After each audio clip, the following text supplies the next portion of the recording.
All right, Okay. thanks, Carmelo. So it's great to be with all of you. We have a couple intro slides inside where we'll tell you a little bit more about each of our backgrounds. But essentially, both of us are originally engineers who then worked for a while at a product design studio called IDEO. And through that process, we were introduced to the value of human-centered design. And since then, both of us have pursued a career in figuring out how to use human-centered design to make medical devices and diagnostics that are more appropriate and effective and usable, especially for low resource settings. So our two different consultancies, mine is Spark Health Design and Mark's is Mission Product Development. And we're just really happy to be with you today for the Youth Innovators Competition and Design Bootcamp. So, your task is to design or think of innovations within these realms, which include medical devices, personal protective gear, better tools for contact tracing, approaches for testing and diagnosis, cost-effective medical devices for therapy. And Mark and I have both worked on projects that span nearly all of these different categories. So what we're excited to be able to provide to you today are some human-centered design methods to really figure out what's the need, who are the users, what's the context, so that you can design things that will work really well for COVID-19. So, I mentioned Spark Health Design. These are just a couple examples of some of the projects that I've worked on as Spark Health Design. In one case, working with Lifebox, who's a nonprofit working in surgical safety and working on how do we make more affordable and available lighting for surgical settings where there are often power outages. Lifebox has a lot of work going on in Ethiopia and India, as well as hundreds of countries around the world.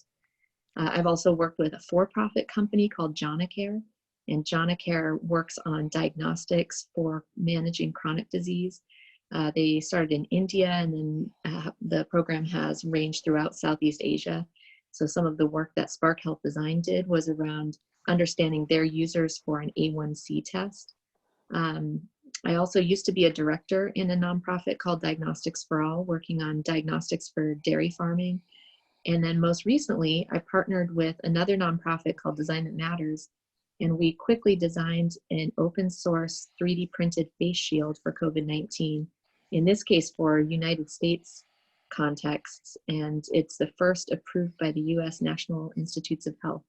So this gives you a little idea of sort of the range of different types of technologies that we work on at Spark Health Design.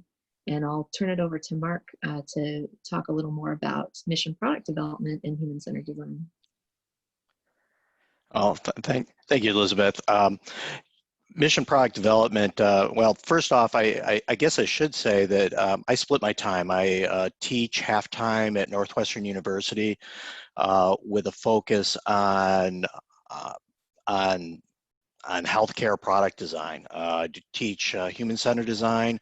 I teach the biomedical engineering capstone project, and also a medical device entrepreneurship class. So around developing companies to develop new products. Right now, I'm working actually on a COVID-19 diagnostic platform. It's a molecular isothermal platform, so we're developing the consumable, the device, sample collection, kind of the whole system. One of the startups that I helped found, I guess, is called Hubley Surgical, and what it does is it's an automated way and a much more safe way to do intracranial access. So basically drilling holes in the skull in a much safer way than it's currently done. Voyant Diagnostics, it's a very accessible diagnostic platform to do both urinalysis and also other tests, so that are much easier for users to do.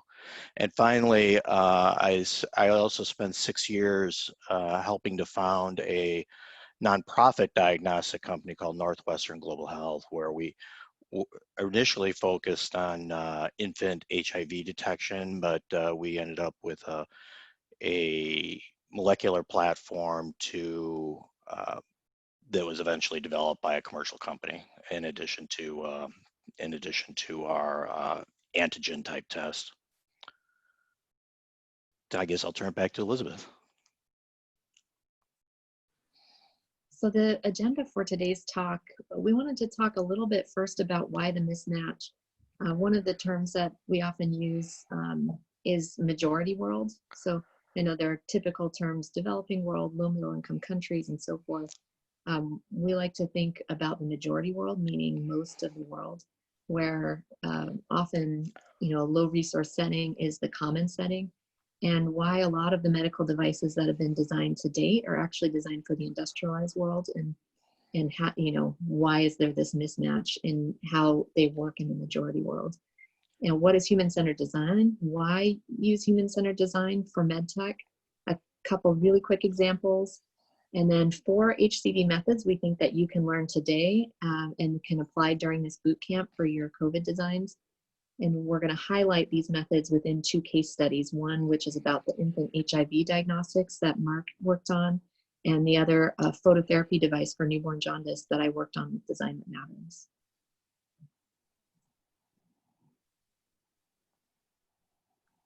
So Mark, should I turn it over to you? Oh, sure. Yeah. One of the things that's always striking to me anytime that I'm on continent is you go behind any hospital or clinic, and you'll often find basically discarded healthcare devices, and a lot of that is because so much of the material ends up being donated, but it's really not appropriate to the environment that you folks are in.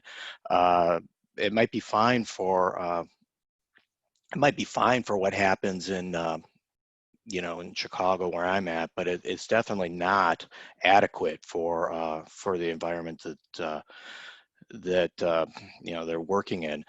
And I think this quote from the WHO is just fantastic, and it really tells the whole story. Almost all devices present in the developing, that is the majority of the world, countries have been designed for use in industrialized countries, which means things like regular power, air conditioning, things like that.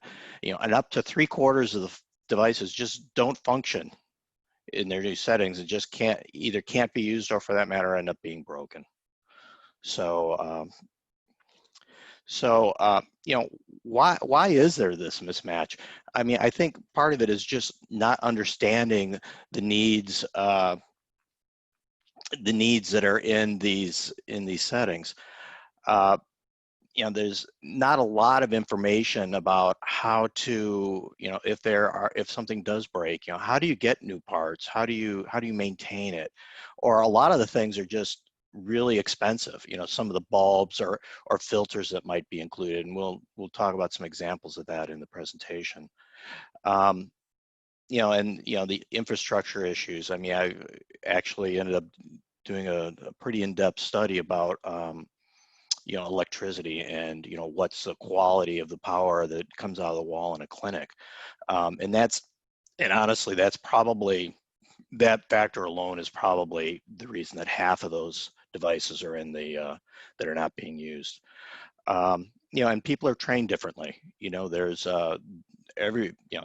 incredibly smart people, but they're not trained in the same way that the same person in in Chicago may use that equipment.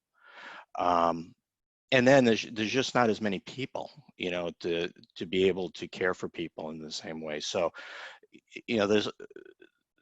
these devices are simply not designed with Africa in mind, and that's a shame. And I'm hoping that folks like you can help change that.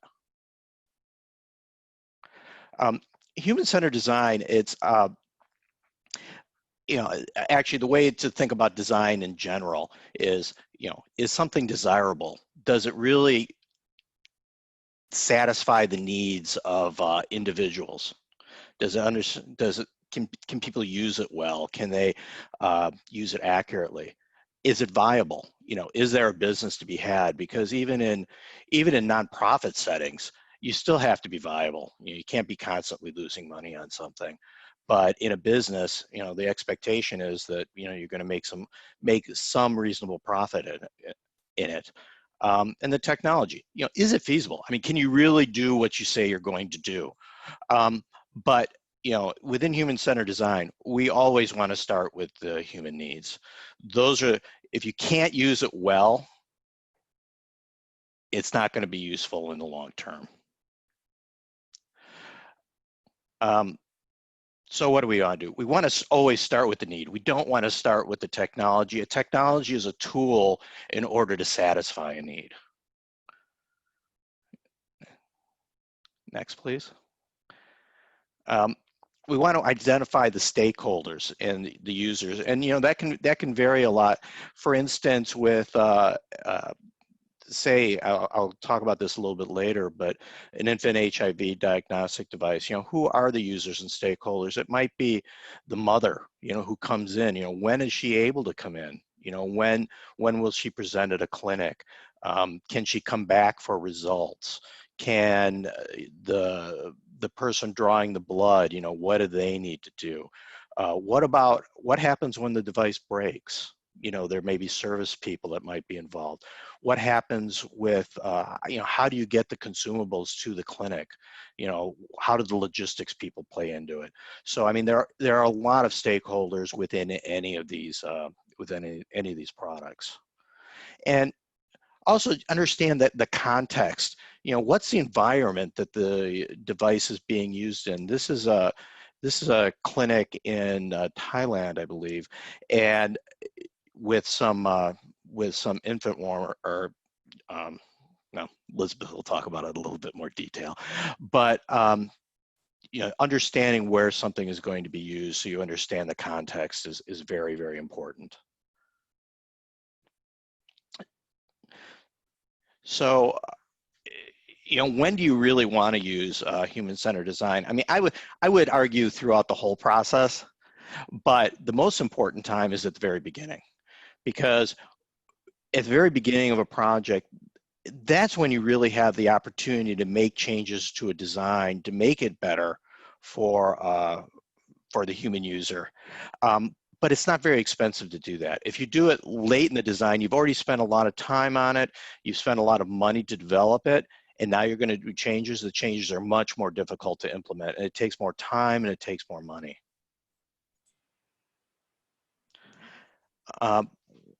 One of the real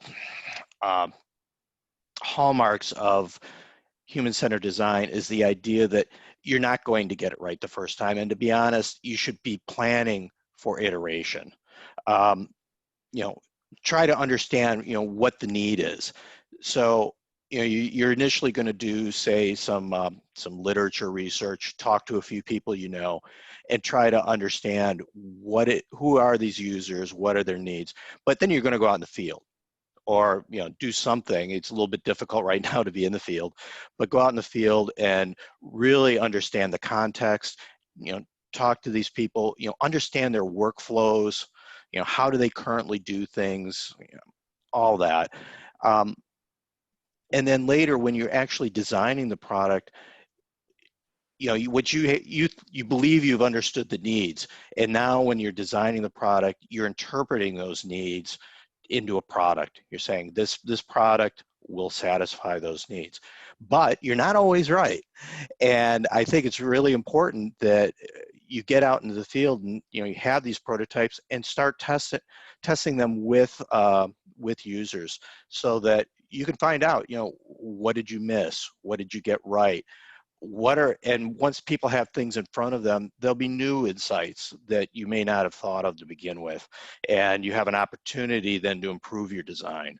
All these things, you should definitely never take them personally, because when you're bringing these out to users, the idea is they're helping you in the process of design.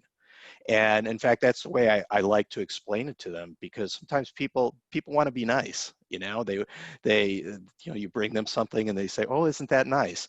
But what you really want to do is you want to get feedback. You really want to understand it. And the only way to improve it is to get that feedback. And then finally, of course, there's detailed design and technical testing. And sometimes you may find out in the technical testing that something didn't work, just physically, the technical bits didn't work, and then you need to make some changes. And that may have something to do with, you may need to go back and prototype and redesign to some extent. That may also affect the users. So again, you may want to go back out to the field to learn a bit more. So I guess what I'm really trying to get at here is that when you're planning a project, much better to get something, kind of rough and ready, take your best shot at it, and get out in the field and get that feedback early. And I'd much rather do something quick and easy and do it 3 times than try to get it perfect the first time, because I'll never get it perfect the first time. I'm not that good. So. So here are 2 examples of products already out there that have benefited from HCD and specifically have been redesigned for a low resource setting. Both of these, neither of these are projects that Mark and I worked on, but I wanted to highlight some of the other great work that's out there. So one is from Lifebox, a nonprofit. So they noticed that pulse oximetry plays a huge role in surgical safety, being able to know whether the patient has enough oxygen in their blood. But existing devices, not only were they expensive, but they had this one disposable part, the part with the cord that wraps around someone's finger. And those usually cost $30 per patient. And the intention was that you'd use it with one patient and throw it away. So obviously a huge issue around affordability as well as the availability of getting replacement parts. So Lifebox, essentially redesigned the pulse oximeter and worked with a great manufacturer in Taiwan who was able to create a reusable version that can be washed and cleaned. So a really great example of technology that already existed, but that can be designed much better to be more affordable and more applicable to a low resource environment. And then on the right, MTTS is a social enterprise in Vietnam. They work on newborn equipment. And one of the great examples that they have is what's called a CPAP, continuous positive airway pressure device for newborns. And in that case also, they found, the tubing that goes to the newborn is something that people were often reusing, even though it was supposed to be thrown out. And it does pose a risk for patient cross-infection to use the same tubing from one patient to the next. So they intentionally designed a set of tubing that could be autoclaved or cleaned, essentially giving facilities multiple options for how that tubing could be safely disinfected and then reused with other patients. So 2 examples of sort of looking at existing technology as it already is, and then really using human-centered design to say, well, what's the context, what are the users, and so forth, and how do we redesign this to work much better? So today we propose to you 4 methods that we believe you can use in your projects during this 2-week boot camp. I've been really impressed. I've also been a mentor to one of the groups and really impressed to see the diversity of expertise within each group. We've got all sorts of different types of engineers. We've got people interested in design. We've also got clinicians who are the perfect people for you to engage with for these sort of HCD methods. And so really the idea around HCD is first that you can recruit a small number of what are called extremes. And the idea here is to look both at the types of users and stakeholders like Mark had listed before, and then think about, for instance, if nurses are a potential group that would use your device. Can you talk to several nurses who reflect extremes? Maybe a nurse that works at a very rural healthcare center and another nurse that works at a national level healthcare center. Similarly, can you think about sort of the level of healthcare that you're targeting and talk a bit to an urban setting location and a rural setting location. And the idea is in this way, you can talk to a number of people that's not necessarily statistically significant, but represent sort of the range of different experiences and challenges so that you can aim your device at the right opportunity area. The second is to learn by observation. Some of the techniques that Mark and I really love to do is to be able to tour a facility while kind of talking to someone and interviewing them, or even do what's called fly on the wall. So being able to sit in a setting and watch everyone as they go through their normal daily work. During COVID-19, some of these techniques are hard, and some of the things that we've been trying include changing that to be a photo journal. So if a healthcare practitioner is willing to go in and you kind of give them a list of types of photos that you're looking at. For instance, different rooms where the technology is used or maintained or cleaned, taking pictures of different technologies they currently use, taking pictures of all the steps that they use in order to do a particular thing. So photo journals can be really, really helpful. Potentially, if there's good enough connection, you could even do a video tour of a particular facility if there's a healthcare practitioner who's willing to kind of take you through with Skype or Zoom. Number 3 is interviewing stakeholders. So having a conversation. In this case, one of the things to get away from is doing a survey where you're sort of asking questions and just getting yes or no answers. And what to move to is more of a spontaneous conversation where that person is able to tell you what's important to them. One of the techniques in particular is the 5 whys. So if someone gives you a piece of information, following up and kind of digging deeper so you make sure that you understand the context for that information. Also walking through the workflow in the steps in which someone does something or a typical day. Those can be really helpful. During COVID, ideally a lot of these could be done in person, but during COVID, a lot of this sort of work is switching to an audio phone call or video phone call, or even messaging back and forth with providers over WhatsApp. And then the 4th that we'll also show some examples of is to gather specific tangible technology feedback. So that would be either about existing technologies that are already in use, or if the thing you're designing is very novel and there isn't really anything exactly like it already on the market, asking about analogous technologies that might have some similarities. One example was a company where I worked. They were looking at a nitric oxide delivery device, but it's a totally new device that never existed. But a lot of the characteristics of that are similar to oxygen delivery. So we did a lot of interviews about how people use current oxygen devices. And then as early as possible, I know as engineers, we want to kind of do technology first and kind of figure out the technology before we show our ideas. But human-centered design says flip that. So can you very early on be inspired by technology but not constrained by it?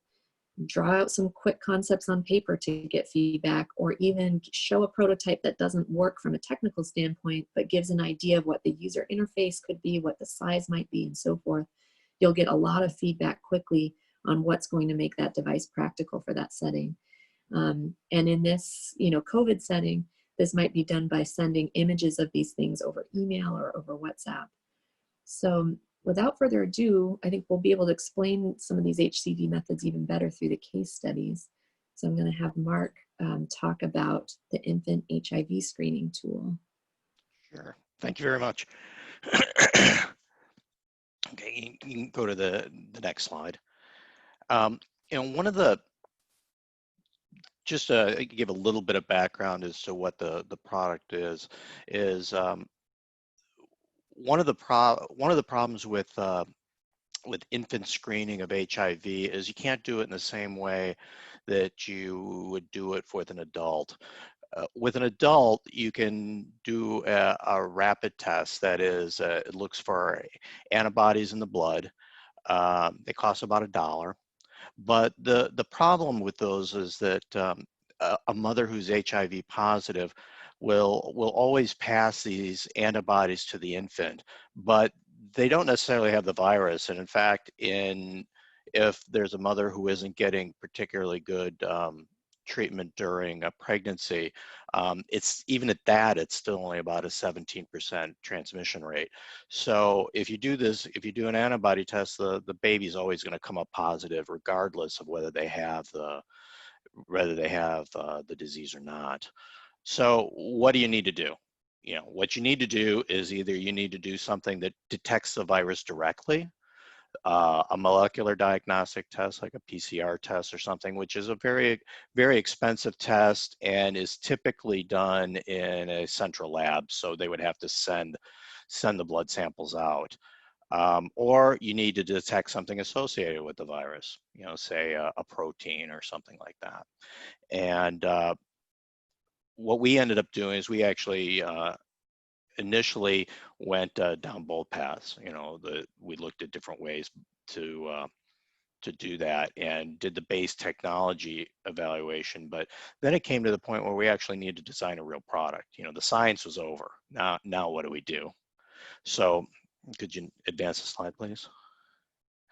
One of the very first things that we did is I spent 5 weeks going into different clinics throughout sub-Saharan Africa and really try to understand the context of this. So visited everybody from Ministry of Health officials to the most rural clinic possible, trying to involve as many of the stakeholders and understanding what the context is that we were going to be putting this device in, whether it's about logistics or whether it's about, the end use and anything in between. And one of the very first things we wanted to understand is, well, how is it done currently? What doesn't work in the current system? So what was typically done, and still pretty much done, honestly, is that they collect heel stick blood. So poke the baby's heel, get a few drops of blood on what's called a dry blood spot card, basically a piece of treated paper, dry it, and then they would send it to a central lab. It could take 2 weeks to get a result. That would be quick. Sometimes it takes 3 months to get a result. It was quite variable, and it would cost between 12 and 15 US dollars to do that. So not only did they not get results in a timely manner, it was also very expensive. And also what happened is that when the mother would come back for, let's say she would come back for her HIV treatment, the results may not be ready.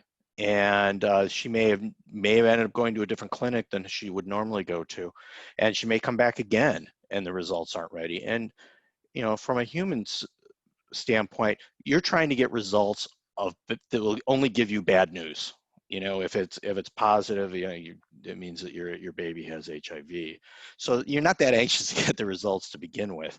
So what ends up happening is only about half of the results ended up being picked up. And in fact, that pile of paper represents a few months worth of results that just were never delivered to the mother. So I think that this is a great example of no matter how good the science is, no matter how good the engineering is, even if it's perfect at detecting HIV, in the real world, when you talk about real world sensitivity, where, how many results do you actually deliver to the mother, it was maybe 50% effective. So one of the things that I like to talk about is real world sensitivity when it comes to diagnostics is, how does the result affect treatment and how does it affect the person involved? So, the real world sensitivity was much, much less than what, the test manufacturer would have ever tested.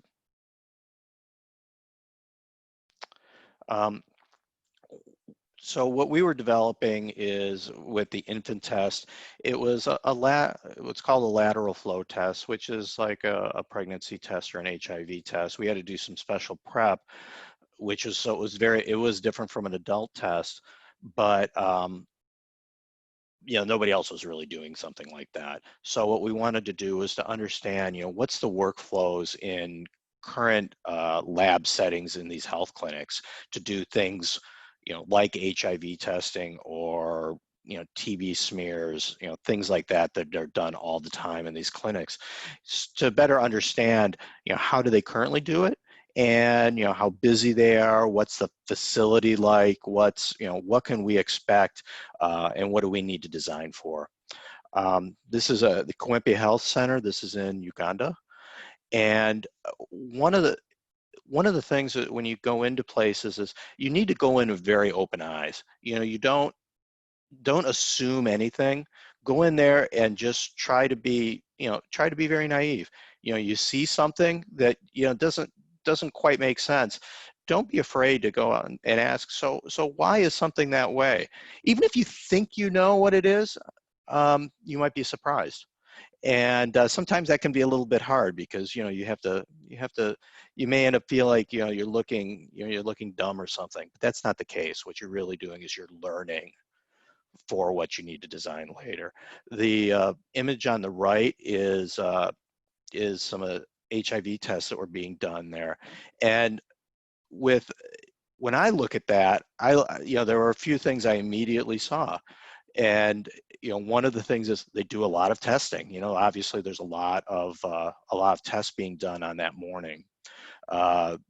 Another thing that I'm noticing on that is they're different. Some of them have bright red samples and some of them don't. Why is that? What's the difference? And so I would ask that, that they have some handwritten numbers in. It's a little bit hard to see on the slide, but like up here, how are they keeping track of patient samples? Because how do they know that this sample belongs to a certain patient? How are they tracking that? And finally, the other thing I see is they tape the instructions down to the desktop or the bench top. Why is that? Why do they do that?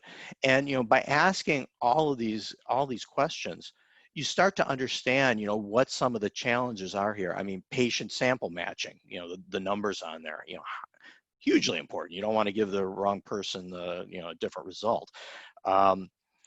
Something like the instructions was actually a little bit more pedestrian. It's a clean piece of paper that they can run the tests on, so they just tape it down to the desktop, and it has nothing. I was thinking it was something much more about, oh, I can follow the procedure. No, because they've done this procedure 1,000 times before. It's just a clean piece of paper. So sometimes when you ask a question, it doesn't lead you anywhere, but other times it leads you in very rich areas. So one of the interesting things that when you go and ask a question, you have to think about what the motivation is. You can't necessarily just take people at their word, because they don't always understand the implications of things. Like, one of the things that I asked pretty much anybody that I met there, so what are the best way that we can improve test kits to make it more usable, easier to use, to make sure that they, fewer mistakes are made, things like that. And the only thing that it was pretty universal, they said add more buffer in the kits, because when you run a HIV test, you put the blood on, and then you put a few drops of this liquid, which is called a buffer, and then the test runs. And that struck me as very strange. Why would you want more buffer? Certainly the manufacturer knew how much buffer to put in. So the first question I ask is why? Why do you need more buffer? And they said, well, we always run out. We always run out before we run out of tests. And then that was still confused. So I said, well, show me how you do this. And what I finally found out was that they found that if they added more buffer than is in the instructions, the tests would run faster. They have a room full of 100 people waiting for results. So it made sense to them. Hey, I can make this test run faster if I add more buffer to it. And but in reality, what was happening is that the test was also much less sensitive, and there was no way they could know that. So they used what they knew, to improve their workflow and speed the results. Unfortunately, the end result was that some people weren't being diagnosed properly. And even worse, what happens when they did run out of the buffer, they would just use like water or something, because they didn't know. So again, understanding why. People are rational, very rational, and based on everything they knew, this was a much better way to run it. In reality, of course, it wasn't. Next slide, please. This is a good example of the fly on the wall. I went to a clinic, and I was very surprised. Most of these clinics, when they're doing TB testing, ideally you have a way to protect the lab technician from the sample. There's active TB in the sputum, so ideally you have a biosafety cabinet that flows the air, filters it, make sure that the technician doesn't breathe it. In fact, the technicians are about 5 to 10% more likely to get TB than the rest of the populace, so it's a real thing. But most folks can't afford to have the biosafety cabinet, so it's just not there. But this particular clinic did have one. It's like, well, that's interesting.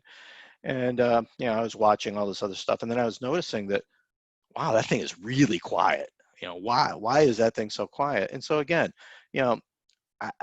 naive question, no idea. And I just mentioned, oh, it's really quiet. And they say, yeah, It's really quiet. And so I asked, so is it working? And they said, no, it hasn't worked for 6 months. They were using it, but it really hadn't worked. And what had happened was that they had this had been donated, and they had had filters in it that weren't cleanable.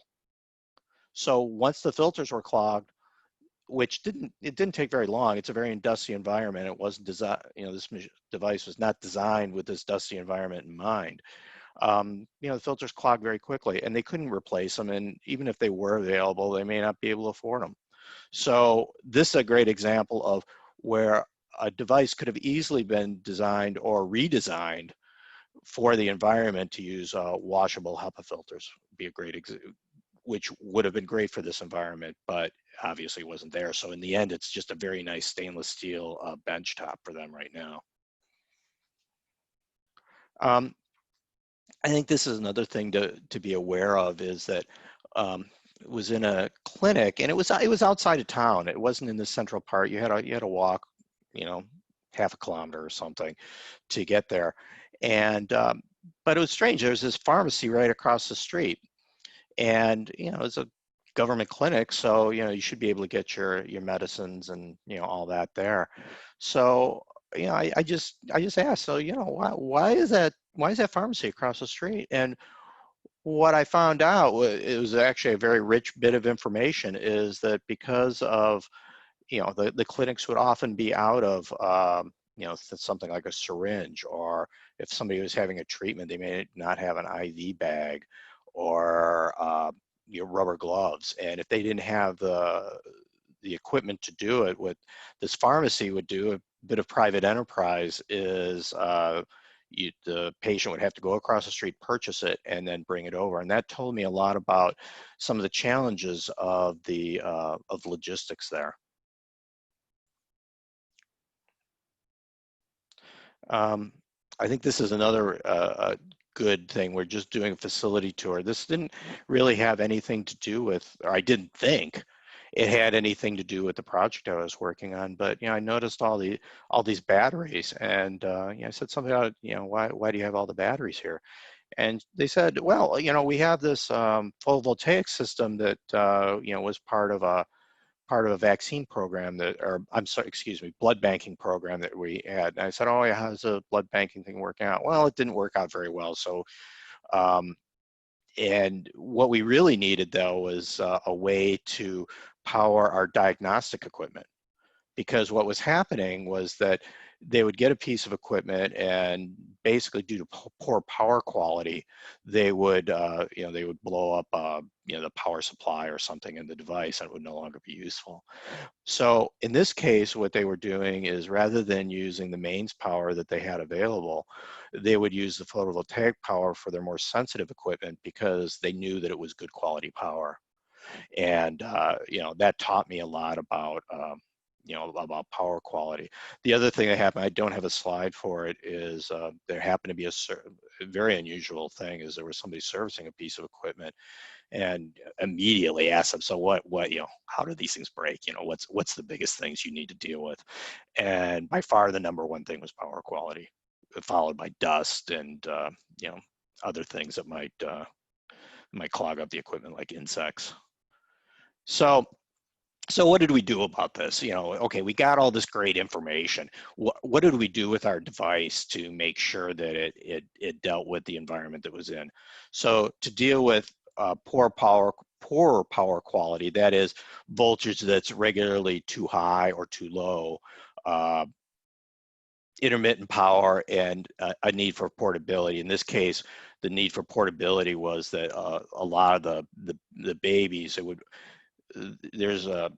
they would often present for vaccination. So it was a great opportunity, and a lot of those vaccination clinics are done especially in rural areas, out in the villages, rather than at the health clinic. So we wanted something that was portable.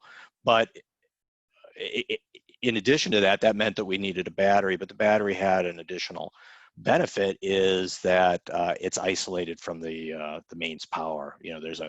There's a power supply that's very tolerant of the large voltage variations. Next slide, please. One of the other things that we learned in our observation is that in no place within these the labs in these clinics were any precision measurement being done. You know, things like a precision pipette or something like that. Um, there's also no way to like centrifuge blood. So in our case, for our test, we needed plasma. So what we did is we said, well, there's no way to get plasma, you know, in a traditional way. So what we did is we designed a filtration system that would filter out the red cells and then provide just plasma. And you know, in this case, this is actually a more expensive way than having a centrifuge, but it requires a lot less skill. So it was more appropriate for this environment. We also right here, I guess you can't see my cursor, but yes, thank you, Elizabeth, is a preloaded packet of buffer, because we needed to have a precise amount put in, and you know, we had learned that that could be an issue. So we just decided to prepackage it so that it's you know, one test is 1 unit of buffer. Next slide, please.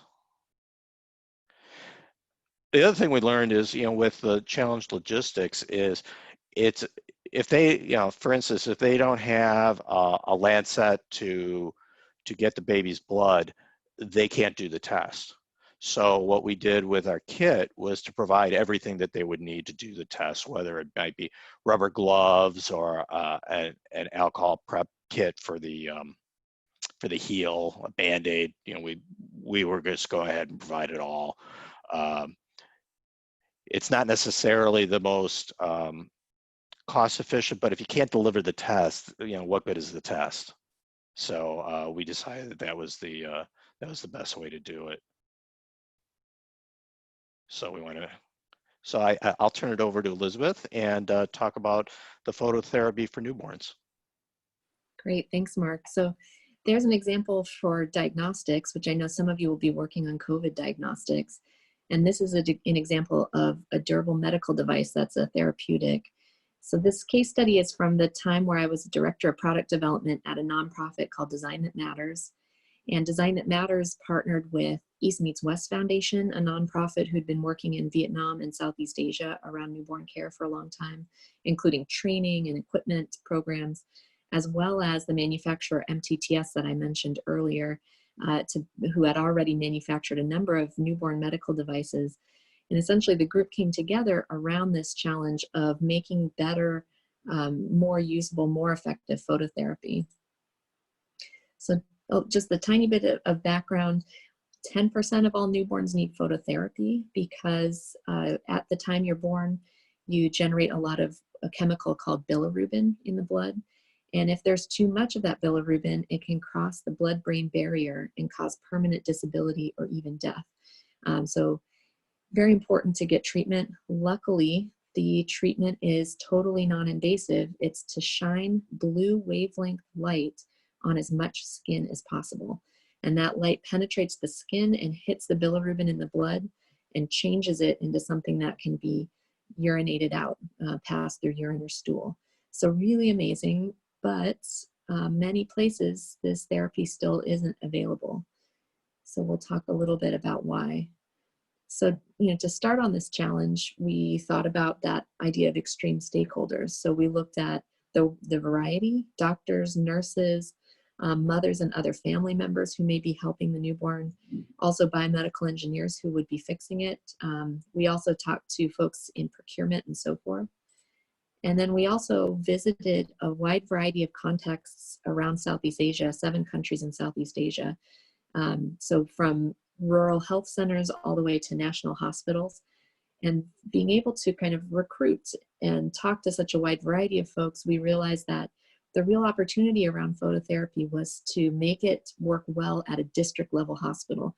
So that was the lowest level of hospital where they would keep a newborn for overnight care. We found that many district level hospitals had no phototherapy. And even though it's simple and non-invasive as a therapy, it wasn't available. And so the newborns and families were being referred and referred and referred and traveling all over the country to find the treatment, which meant that by the time they had the treatment, the disease had become much more severe. So another example of a technique that yielded some really important insights was observation. So at each of the hospitals we visited, we asked pretty early on to do a tour. And one of the things we discovered is some newborns were under an existing phototherapy light like this, one newborn and one light. But at other facilities, many newborns were placed under one single light. So this is a national level hospital in the Philippines. And again, like Mark said, people have rational reasons for doing this. There is limited space. There are more newborns needing treatment than there were devices available. And it looks like the blue light is covering all the newborns. But what's not obvious around this treatment, not obvious to any healthcare professional, is that the light itself is actually designed to be intense only for one newborn. And when you place multiple newborns under it, the newborns at the edges actually aren't getting an effective treatment. And what happens is if a newborn doesn't get an effective treatment, the only other backup option is what's called exchange blood transfusion. And this is where all the blood in the newborn's body is taken out and replaced with donor blood. And so, many know some of the perils of that. There's often not donor blood available, or the donor blood may be infected. It may not be possible to completely screen it. And just general issues around maybe the bilirubin has already crossed the blood-brain barrier by the time you're able to do this. So, big issue around making these devices easy to use correctly instead of hard to use wrong. Another insight came from interviews. So we've been talking about the 5 whys, asking follow-up questions. So one of the questions we asked after a tour was, what setting do you use with the phototherapy devices that you have? And one of the nurses in the neonatal ICU, also known as NICU, they said, oh, it's low, and we could have left it there. Great, a low setting will work. We'll just go and, make a device that has a low setting. But we followed up, why do you use the low setting? And it turned out the motivation was less around the patient severity and more around the infrastructure constraints. So many of the devices at that time used fluorescent bulbs. These bulbs would burn out after only 30 days, and they were often custom or like a special shape that couldn't be replaced locally. There either wasn't money to replace them, or it was hard to interface with the medical device companies in order to get the parts. And also electricity was at a premium. And so because they wanted the device to work for more newborns over time, they were always setting it on low. But again, that meant a lot of the newborns who traveled so far and had a severe case didn't get an effective treatment. So one of the other methods we mentioned is around showing concepts earlier. So get some tangible feedback about a real idea. And one of the things we were able to do given the partnership is that East Meets West Foundation was hosting a training conference for 88 nurses and doctors in Vietnam, specifically around jaundice treatment.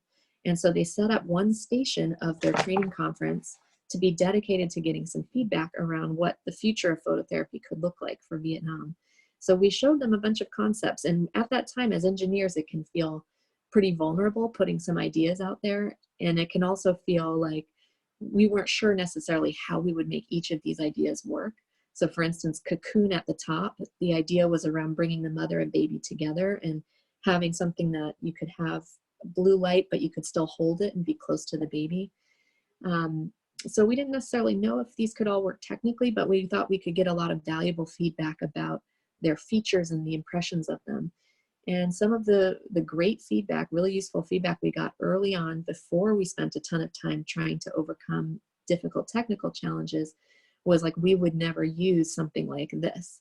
Not only, definitely the nurse doesn't have the time to hold the baby all day, but also even the mom isn't going to just hold them all day. So if it's not something that can be set down, it doesn't really make sense as a method for phototherapy. And we saw a lot of people be really drawn towards this idea of shade with a light from the top. And so people mentioned that it looked more familiar, it looked more like other phototherapy devices, so people felt more comfortable using it. And also something that we hadn't anticipated, just that it looks like a desktop small device, and that was really positive because there's often not a lot of space in the ICU.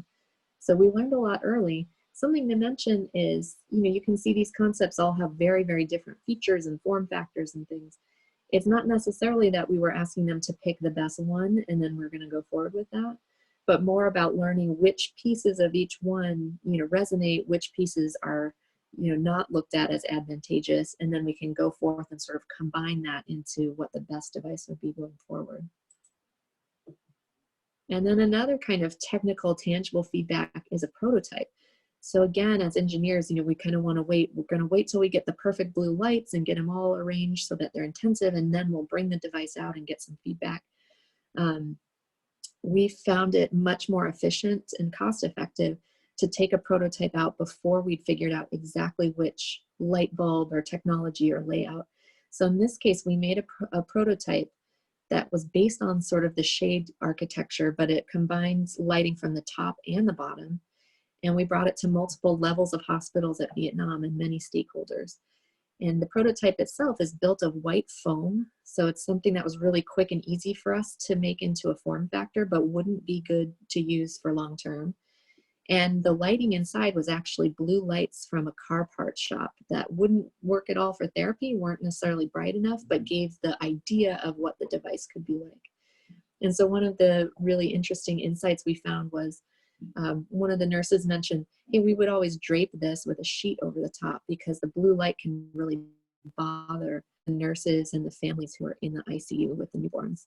So really good for us to learn now, because if we put lights into that top light and we don't have a good cooling system for them, when you add the drape, it's potential that that technology could burn out very quickly. So really important for us to learn before we do a lot of the detailed engineering. And so just as an example of these techniques, this is the final device and how some of those insights led to this new architecture, totally new architecture for phototherapy. So the top light, we were able to engineer it to stay cool even when it's covered by a sheet. And mainly that was done by making a very large block of aluminum as part of the housing on the top. We were able to select high-powered LEDs, which can provide very intensive level phototherapy for even severe cases. And we decided to do it both from the top and the bottom to ensure that there was a lot of coverage around the skin of the newborn. So this is a lighting technology that lasts for 5 years. You could have it on the entire time and it wouldn't burn out and wouldn't need a replacement. And there's only one button. So instead of have a low setting, a high setting, and so forth, because there's no issue around giving every newborn intensive phototherapy, we realized you could take some of the guesswork out of which level to choose and just have a one button. You turn it on and it's intensive, and then you press it again and you turn it off. And then finally, it's sized around a single infant, a large infant, where the bed is registered directly under the light. So you know that the infant is held centered under the most intensive part of the lighting to make it really hard to use wrong. And so the resulting device is now manufactured and distributed by MTTS in Vietnam. It's treated over 200,000 newborns in 20 countries in Asia, Africa, the Caribbean. There's actually a manufacturer who's now going to start manufacturing this in Ghana as well. And one of the really exciting things we believe about this HCD process is that this device is actually now the world's most effective phototherapy device, hands down. So there's a study in Nigeria recently that showed a 9 times reduction in exchange blood transfusion, even compared to using a normal working overhead phototherapy device. So, just an example of how when you understand the context, the users, it's possible to really design a technology to be quite effective and really world-class and affordable at the same time. So just kind of a parting thought, we have some resources for you, and we can find a way to work with Carmelo to send out the links to these. But Mark and I, working together, recently published a piece called Human-Centered Design for Medical Devices and Diagnostics, and it further talks about some of these methods as well as other methods as you kind of move through the design process. And there are a number of other free resources as well, all free and online, that talk about how to apply human-centered design to a wide variety of challenges, including this recent resources about doing this sort of field work in a pandemic where you need to keep social distance and so forth. So we hope we hope this talk as well as a lot of these resources will help you in your projects during the boot camp and help inspire and enable a lot of really effective COVID-19 innovations. So thank you very much for your time.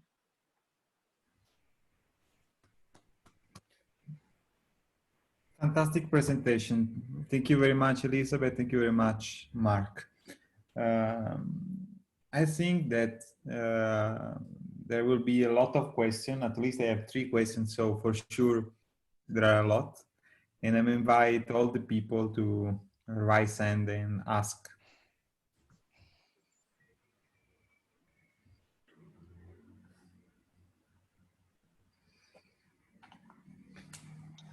Right, hello.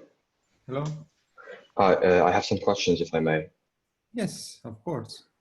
Right, first of all, thank you for the amazing presentation. And I would like to ask something about the five whys.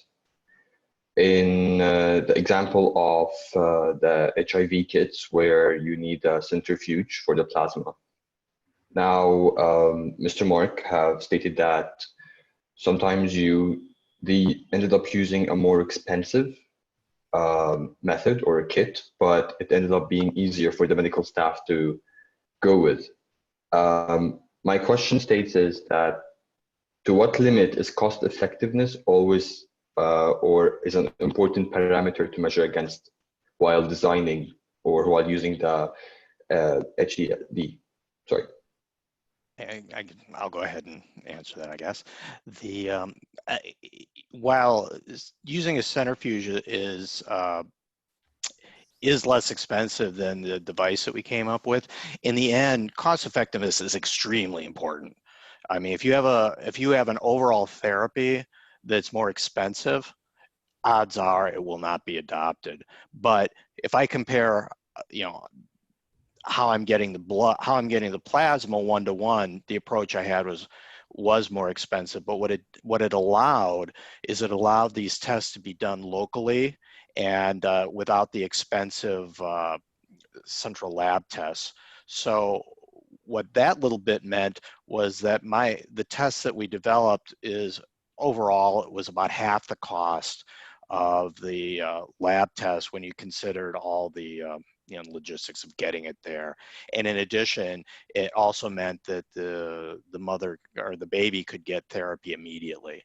So in the end, it's much more cost effective, but there was one element in there to enable that test to be done in that setting that was a bit more expensive. So, you really need to look at the total cost, not just the cost of one little bit of the intervention. And that's a really important point, Mark. I would add with the therapeutic piece, like Firefly, for instance, didn't have any disposable pieces, which was possible with that particular kind of therapy. And so in some ways, the affordability equation was a little bit different on that one. So the device itself costs maybe a quarter of typical devices used in the US or Europe, but it still costs maybe 3 or 4 times as much as maybe the most affordable overhead phototherapy. But then when you look at the total cost of actually getting an effective treatment, avoiding exchange blood transfusion and so forth, it's the absolute, biggest bargain out there kind of thing. So it's interesting to think about that cost equation in terms of outcomes instead of just the one device or one component of the kit. So if I may add a comment, what I gathered from both of you, Mr. and Mrs., that at the end, we need to look for the long run. We need to preview all the parameters or all the factors in order to equate them with the cost effectiveness, right? Yeah, yes, the end-to-end cost is really what's important, but it's also very difficult.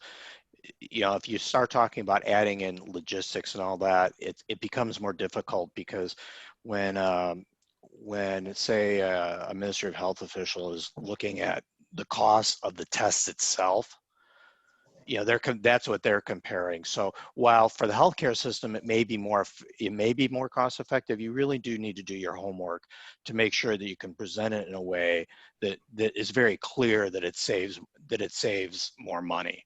Because those intangibles or things that are a bit harder to come up with are much more difficult to justify. So while what you said is absolutely correct, you also need to convince the folks that are making the purchasing decisions too. Right, thank you very much.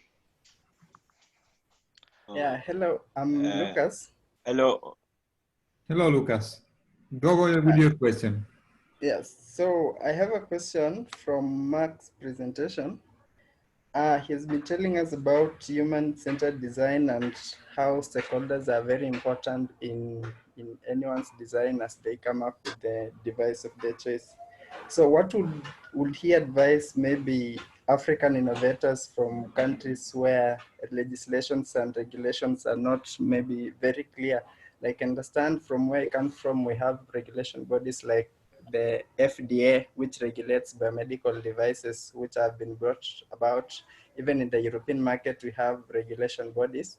But in some African countries, we don't have established regulation authorities to regulate the development and innovation of biomedical devices. And even for those that exist, sometimes there are challenges, and many of the innovators see these regulations as maybe obstacles towards achieving their goals because maybe they're not very friendly, and maybe in some countries they even don't have the adequate capacity to actually regulate the innovation of medical devices. Thank you.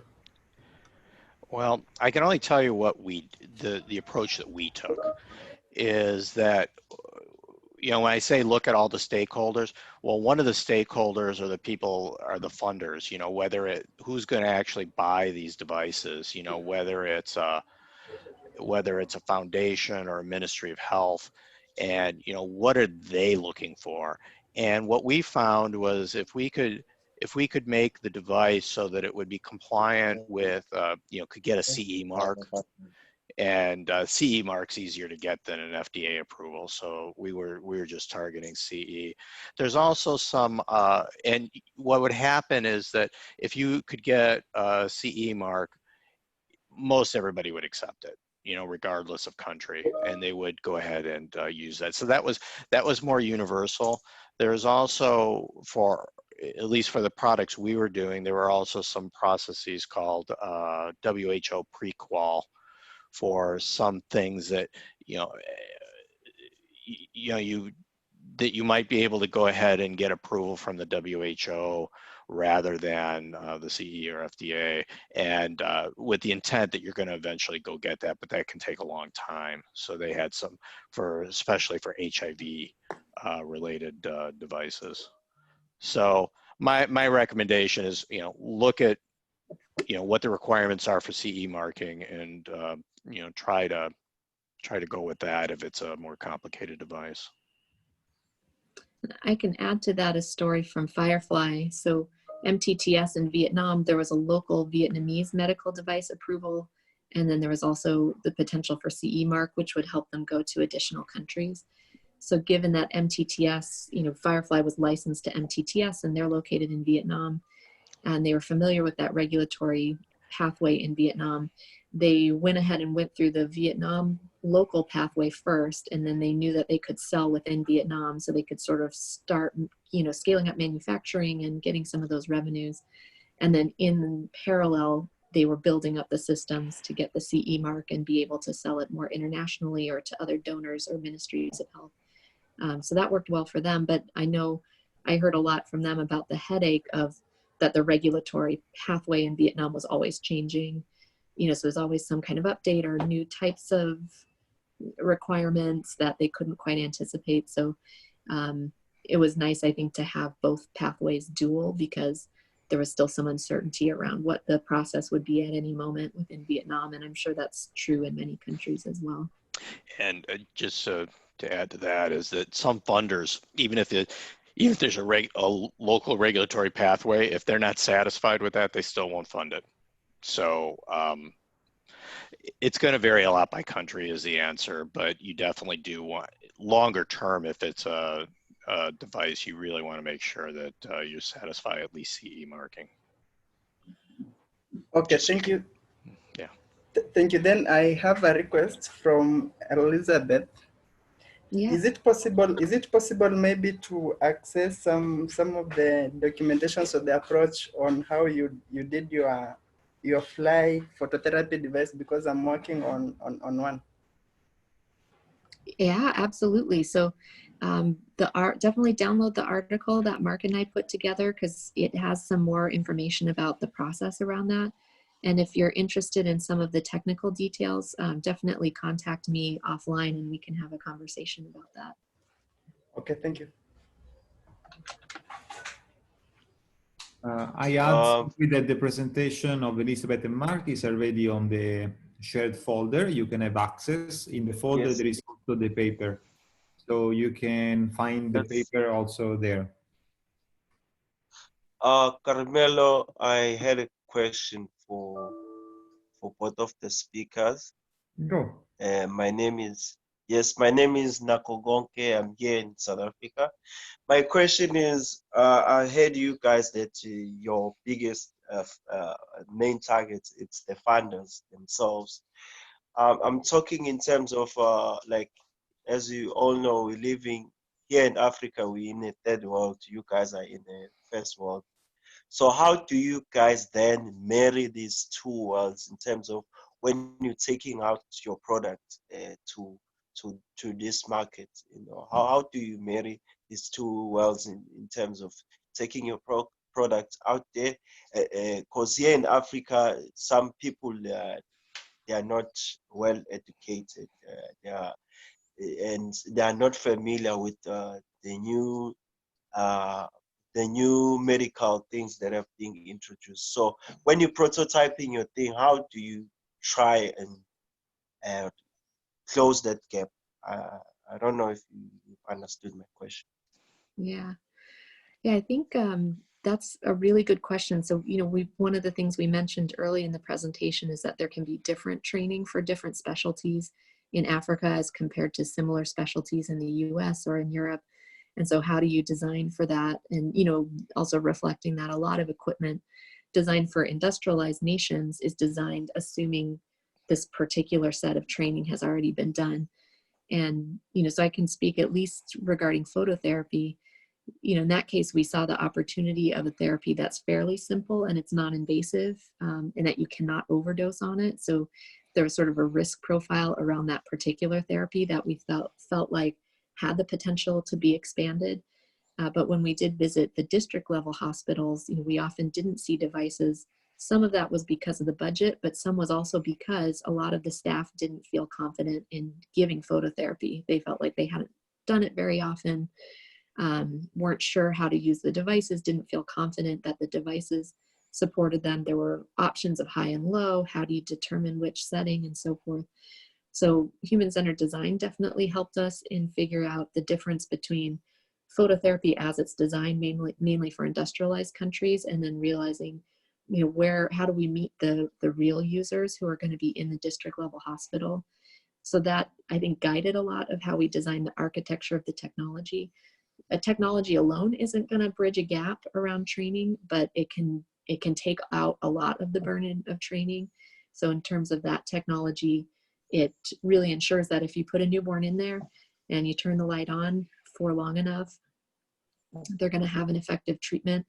And so a lot of the mistakes, such as pulling the light too high or tilting the light or putting the newborn not centered under the light, you know, those pieces had been taken away. And so when we did bring some of those prototypes back to district hospitals, a lot of the folks who didn't feel confident originally in phototherapy, we noticed that their attitudes changed and that they felt a lot more comfortable with this kind of therapy.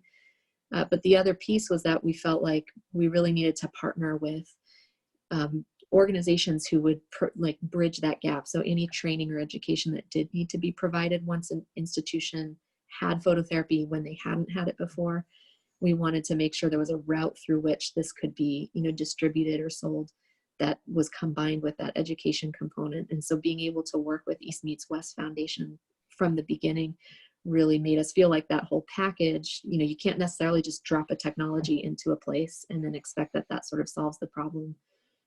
That package of kind of working with that partner to distribute it, I think made us comfortable that we would see the positive impact we were hoping. Yeah, and just to add to that, with the devices that we were working on too, is that our training, and by the way, I think some of the issues that you might have in South Africa are actually not that different from what we might have here. You know, as far as things like staff turnover, you know, you have to retrain people, and you know, anything that you can do to make the training easier and more basically design. One of the interesting techniques that I think both Elizabeth and I have used, which we didn't mention here, is that one of the early things you can do in the project is start designing the training manual or the instruction manual before you even do the device. You know, what are the steps that you want to make, you know, simple, that, you know, somebody can't make a mistake and it speeds workflow and, you know, does all those other things, and then go back and design it. And we spent a lot of time thinking about how we would launch the product and how we would be able to train it, because, you know, training is very, very difficult in a lot of places in sub-Saharan Africa. So we wanted to basically make it so that it would train, whatever we were putting in the package for the device could serve as the training. So recognizing that was a difficult thing to do in those environments.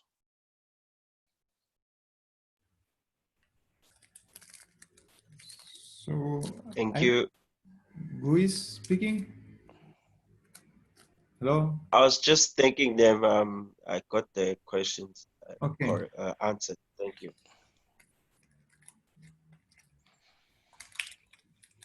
So, Mark, Elizabeth, I have a couple of questions that I'm really curious to know your opinion.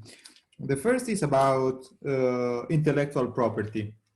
So I saw on your slide that you have knowledge about Creative Commons, the slide where with the Creative Commons logo.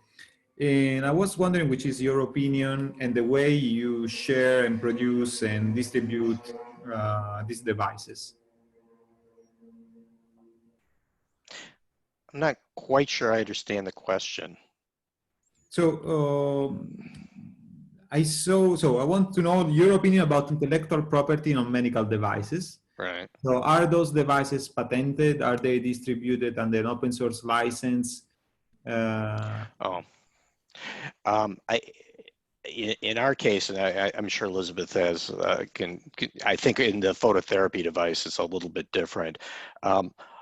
I think one of the challenges with designing and implementing these things is that we found that the best way to make sure we could get distribution and support within these countries is to make it so that somebody could make a profit in there. So if you want to have a local service guy, he's going to have a way to make money on it. And so we did choose to go ahead and patent our devices. Now we're also supplying them at the absolute lowest price that we could. So there's also another thing to think about, is that if, in order to make things the lowest price possible, you also want to make as many of them as possible, and you know, being able to sell into different markets. So actually paying attention to intellectual property is important. At the same time, you know, if you're only going to offer it locally within one country, you know, you may have more flexibility on that, just because of, you know, local laws about intellectual property. You know, a lot of the, and Elizabeth, do you want to comment on the specifics around Firefly? Yeah, so Design That Matters, the nonprofit who designed Firefly, they licensed it to MTTS, and MTTS did additional considerable design work to make it very good for manufacturing and kind of lower the cost even further. So that particular technology license was essentially under the terms that Design That Matters gets nothing as long as they're focused on low resource settings. But if they somehow magically found a market in the US where they could sell it, you know, for 4x the cost or something like that, Design That Matters asked that there potentially be some kind of a small royalty that would help fund, you know, additional design work focused on low resource settings. But in terms of the intellectual property on that one, the feeling really was that the markets that we hope to serve often didn't have protection for intellectual property anyways. So you could spend a bunch of money getting a patent, But then if you're making it or selling it in a country that, you know, doesn't have a court that enforces IP or something, that there wasn't as much, you know, that made sense to us around, you know, getting like money back from that investment in IP.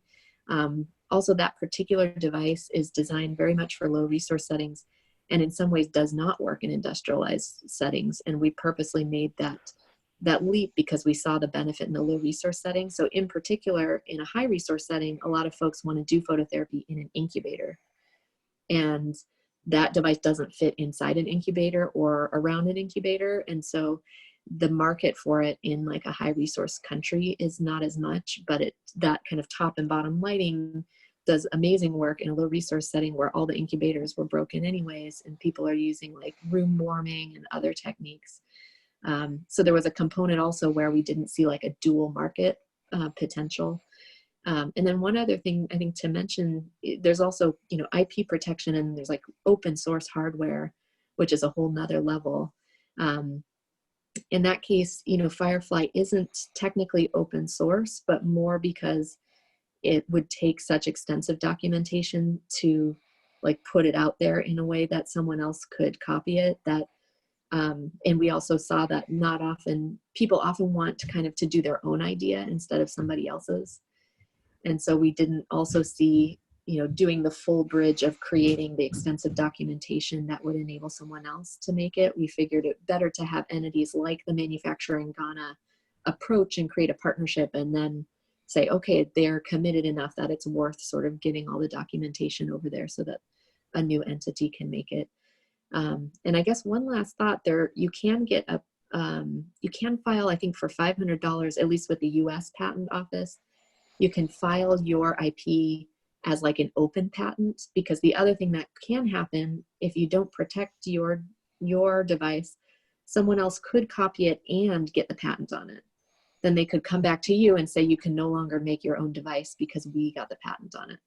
So that's a way of at least, you know, preventing something like that to happen. We didn't do that either, but it's, you know, something you can consider as an innovator. And the reason that can happen isn't the...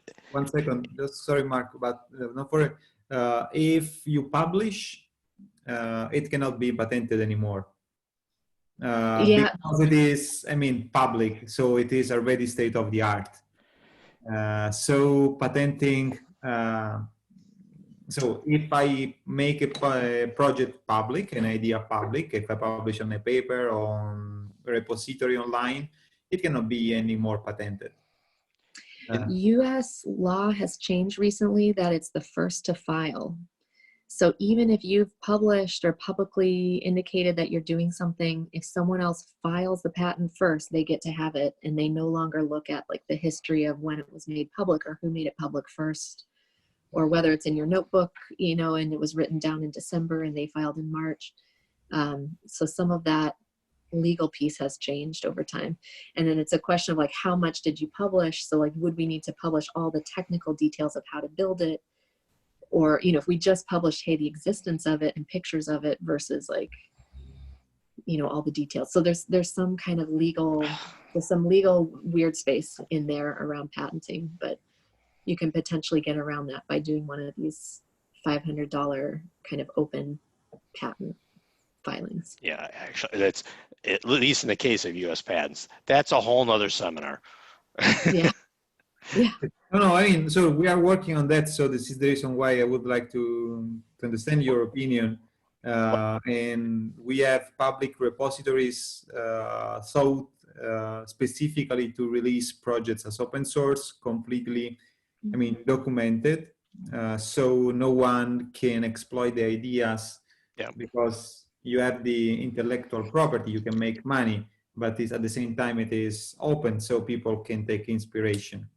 But you're right. We will have another talk. And another question, I saw that so the device that you presented or the ideas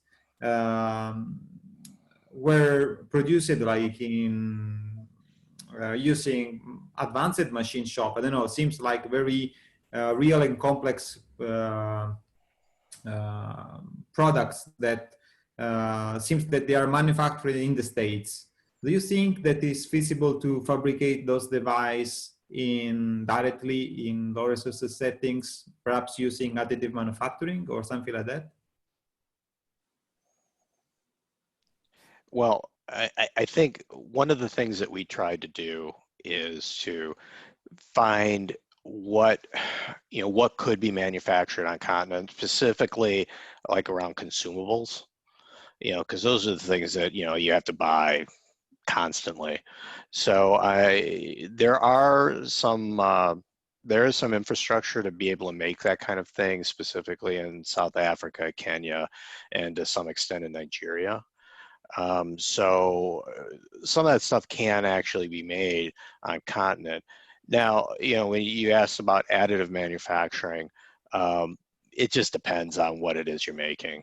Like in the case of a medical consumable, that's not possible.